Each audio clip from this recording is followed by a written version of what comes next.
तो हेलो बच्चों, आपका स्वागत है आपके फेवरेट यूट्यूब चैनल में। तो आज हम पढ़ने वाले हैं क्लास 12 की हिंदी की पाठ्य पुस्तक आरोह भाग 2 को। यहाँ आज सेशन शुरू हो रहा है हरियाणा की 2026-27 सेशन। तो अब आज हम आत्म परिचय कविता को पढ़ने वाले हैं। यह कविता श्री हरिवंश राय बच्चन द्वारा लिखी गई है। इसकी पहली 4 लाइन है। मैं जग जीवन का भार लिए फिरता हूँ, फिर भी जीवन में प्यार लिए फिरता हूँ। कर दया किसी ने जनकृत किया, जिनको छूकर मैं सांसों के 2 तार लिए फिरता हूँ। तो इसमें शब्दार्थ दिए गए हैं। जग जीवन जिसका अर्थ है सांसारिक गतिविधियाँ। भार का अर्थ है भोज। जंजकृत का अर्थ होता है कि तारों को बजाकर स्वर निकालना। इसका अर्थ है कि इसमें कविता लेखक ने बताया है कि यद्यपि मेरा जीवन सांसारिक बाधाओं और कष्टों के बोझ से दबा हुआ है, लेकिन फिर भी मैं अपने जीवन से प्रेम करता हूँ। मुझे अपने सामाजिक कर्तव्यों का बोध है। मेरा हृदय प्रेम से लबालब भरा है। किसी प्रिया ने मेरे हृदय के तारों को छूकर झंकृत कर दिया था, जिनमें मेरी सांसों के संगीत के तार बजने लगे। फलस्वरूप मैं आज भी उसी प्रेम की झंकार में लीन रहता हूँ। भाव यह है कि भले ही मेरे सामने कुछ बाधाएं और रुकावट हैं, लेकिन मैं उनकी परवाह न करके प्रेम के सहारे अपना जीवन सुखपूर्वक जी रहा हूँ। अगले 4 लाइन हैं। मैं सने सुरा का पान किया फिरता हूँ, मैं कभी न जग का ध्यान किया करता हूँ। जग पूछ रहा उनको जो जग की गाते, मैं अपने मन का गान किया करता हूँ। इसमें सुरा का अर्थ है मंदिर या शराब, पान करना का अर्थ है पीना, जग का अर्थ है संसार, ध्यान करना का अर्थ है परवाह करना, और जग की गाते का अर्थ है संसार की स्तुति करते हैं। इसमें कवि कहता है कि मैं हमेशा प्रेम रूपी मंदिरा का पान किया करता हूँ। भाव यह है कि मैं हमेशा प्रेम के भावों में डूबा रहा हूँ, इसलिए मुझे सांसारिक बाधाओं की कोई चिंता नहीं है। मुझे इस बात की कोई चिंता नहीं है कि संसार के लोग मेरे बारे में क्या सोचते हैं। संसार हमेशा उन लोगों की स्तुति करता है जो सदैव सामाजिक दायित्वों में उलझे रहते हैं तथा निजी सुख दुख की परवाह नहीं करते। परंतु मैं तो अपने गीतों द्वारा अपने मन के भावों को व्यक्त करता हूँ। आश्चर्य यह है कि मेरी कविताओं में मेरे प्रेममय व्यक्तित्व की अभिव्यक्ति हुई है। इसकी तीसरे पैराग्राफ की 4 लाइन है। मैं नीज उर से उजागर के लिए फिरता हूँ, मैं नीज उर के उपहार लिए फिरता हूँ। है यह एम्पूर्ण संसार ने मुझको भाता, मैं सपनों का संसार लिए फिरता हूँ। इसमें कवि ने बताया है कि इसमें नीज का अर्थ है अपने, उर का अर्थ है हृदय, उजागर का अर्थ है भाव, उपहार का अर्थ है भेंट, अम्पूर्ण का अर्थ है अधूरा, भाना का अर्थ है अच्छा लगना, सपनों का संसार का अर्थ है नवीन इच्छाओं का संसार। इसमें कवि ने बताया है कि मेरे निजी हृदय में नए नए मनोभाव हैं।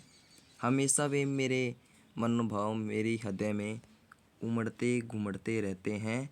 इसलिए मैं इस संसार को अपने हृदय के कोमल भाव देना चाहता हूँ। यह भांड्य संसार अधूरा है क्योंकि इसमें मेरे प्रेम का अभाव है। इस अधूरे संसार को मैं पसंद नहीं करता। मेरे मन में प्रेममय संसार का स्वप्न निवास करता है। मैं उसी सपने का साकार करने के लिए भटकता हूँ। भाव यह है कि प्रेममय संसार में ही लीन रहना चाहता हूँ। अगले पैराग्राफ की 4 लाइन है। मैं जला हृदय में अग्नि दहा करता हूँ, सुख दुख दोनों में मगन रहा करता हूँ। जग भव सागर तैरने को नाव बनाए, मैं भव मौज में मस्त बहा करता हूँ। इस पैराग्राफ में हृदय का अर्थ है मन, अग्नि का अर्थ है आग या भावों का आवेग, दहा का अर्थ है जला और मगन रहना का अर्थ है मस्त रहना। भवय सागर का अर्थ है संसार रूपी सागर और मोजो का अर्थ है किनारा। इसमें कवि ने कहते हैं कि मैं समय अपने हृदय में प्रेम की आग जलाता हूँ और उसी में जलता रहता हूँ। आशय यह है कि कवि को प्रेममय जीवन की सुखद लगता है। वह प्रेम की जीवांगी में मस्त होकर जीवन में सुख दुख को निरंतर भोगता रहता है। लोग इस संसार को मुसीबतों का सागर कहते हैं और उस पार उतरने के लिए कोई न कोई माध्यम अपनाते हैं, परंतु कवि मुझे प्रेम रूपी नाव के लोग ही सांसारिक बाधाओं को पार कर लेता है। इस प्रकार कवि सांसारिक रूपी सागर के किनारे पर पहुंच जाता है। कवि यह सारा कार्य मौज और मस्ती के साथ करता है। प्रेम के कारण उसके मन में किसी प्रकार की कोई नई बाधा नहीं है। अगले पैराग्राफ की 4 लाइन है। मैं यौवन का उन्माद लिए फिरता हूँ, उन्मादों में अवसाद लिए फिरता हूँ, जो मुझको बाहर हंसा रुलाती भीतर मैं हाय किसी की याद लिए फिरता हूँ। तो इसमें शब्दार्थ हैं यौवन। यौवन का अर्थ है जवानी, उन्माद का अर्थ है मस्ती या पागलपन, अवसाद का अर्थ है दुख या निराशा। इसमें कवि कहता है कि मेरे जीवन में यौवन की एक मस्ती है। मैं अपने प्रिया को मिलने के लिए हमेशा व्याकुल रहता हूँ। मैं प्रिया के प्रेम का दीवाना हूँ। यद्यपि युवावस्था के कारण मेरे अंदर निराशा तथा दुख के भाव उत्पन्न हो गए हैं, लेकिन मैं लोगों के सामने हमेशा हंसता रहता हूँ। वियोग की पीड़ा मेरे हृदय को परेशान कर देती है। मेरे हृदय में प्रिया की याद ऐसे समा चुकी है कि मैं उसे याद करके मन ही मन रोता रहता हूँ, परंतु लोगों के सामने हंसने का अभिनय करता हूँ।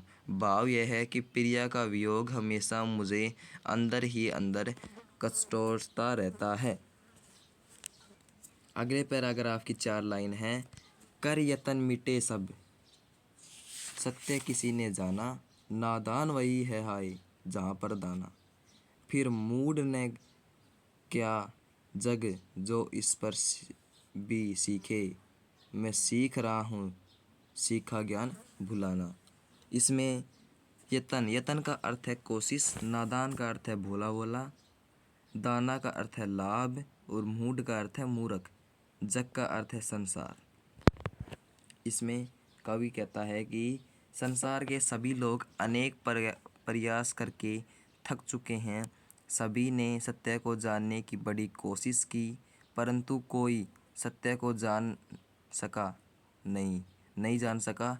इसका प्रमुख कारण यह है कि लोग संसार के धन वैभव अर्थात भोग विलासा की सामग्री एकत्रित करने में लगे हैं। वे सभी मूर्ख हैं। कवि का ये मानना है कि वे सभी मूर्ख हैं। वे इस सच्चाई को भूल गए हैं कि संसार के जाल में उलझकर कोई सच्चा सुख प्राप्त मूर्खता को समझ चुका है। इसलिए मैं तो इस सांसारिक ज्ञान को भुलाकर प्रेम की मस्ती को जीना चाहता हूँ। अगले पैराग्राफ की 4 लाइन है कि मैं और जग और कहाँ का नाता, मैं बना बना किसके रोज जग रोज मिटाता। जग जिस पृथ्वी पर जोड़ा करता वैभव, मैं प्रतिपक्ष से उस पृथ्वी को ठुकराता। इसमें जग का अर्थ है संसार, नाता का अर्थ है संबंध, रोज का अर्थ है प्रतिदिन, वैभव का अर्थ है धन संपत्ति और प्रतिपक्ष का अर्थ है हर कदम।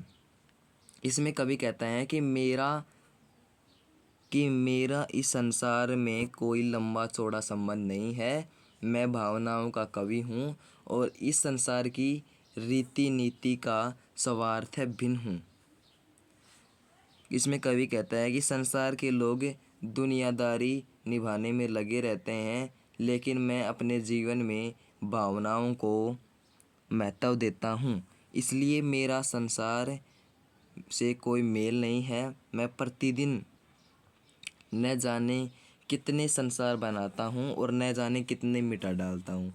भाव यह है कि मैं इस संसार के लोग धन संपत्ति को संग्रहण करने में लगे हैं, लेकिन मेरे मन में धन वैभव का कोई लालच नहीं है। मैं हर कदम पर धन वैभव में लगे हुए संसार को ठुकराता हुआ चलता हूँ। मेरे मन में सुख समृद्धि की कोई इच्छा नहीं है। अगले पैराग्राफ की 4 लाइन है। मैं नीज रोदन में राग लिए फिरता हूँ, शीतल वाणी में आग लिए फिरता हूँ। हो जिस पर भूपों के प्रसाद निसावर, मैं वह खंडर का भाग लिए फिरता हूँ। इसमें शब्दार्थ हैं।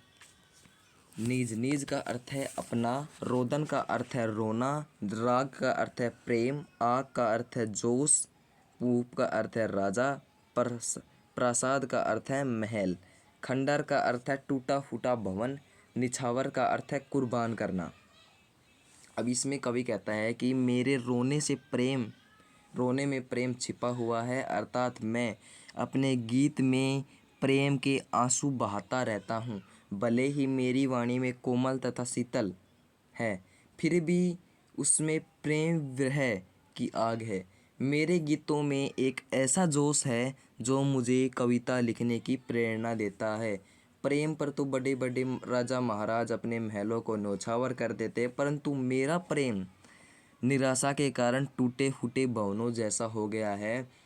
फिर भी मैं अपने मन में उस मूल्यवान प्रेम को लिए फिरता हूँ। मैं अपने इस विरह भावना में अत्यधिक प्रेम करता हूँ। अगले पैराग्राफ की 4 लाइन है। मैं रोया इसको तुम कहते हो गाना, मैं फूट पड़ा तुम कहते छंद बनाना।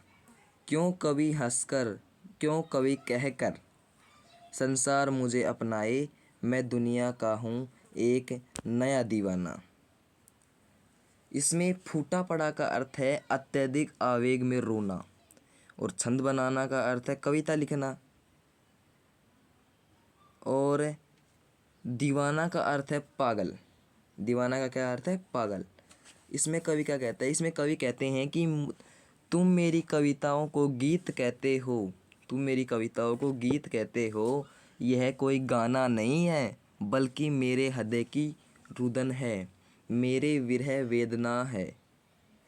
प्रेम की निराशा के कारण ही मेरी भावनाएं अत्यधिक आवेग के कारण साथ ही व्यक्त हुई हैं, परंतु तुम इसे कविता की संज्ञा देते हो। सच्चाई तो यह है कि मेरे गीतों के माध्यम से मेरा गर्दन फूट पड़ता है। संसार मुझे कवि समझकर क्यों अपनाना चाहता है? सच्चाई तो यह है कि मैं कवि नहीं हूँ, मैं तो प्रेम का दीवाना हूँ। फिर कवि कहते हैं कि मेरे हृदय में प्रेम की मस्ती भरी हुई है। मैं गीतों के माध्यम से प्रेम विरह की भावनाओं को प्रकट करता हूँ।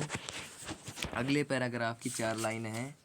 मैं दीवानों का वेश लिए फिरता हूँ, मैं मादकता निशेष लिए फिरता हूँ, जिसको सुनकर जग झुके लहराए, मैं मस्ती का संदेश लिए फिरता हूँ।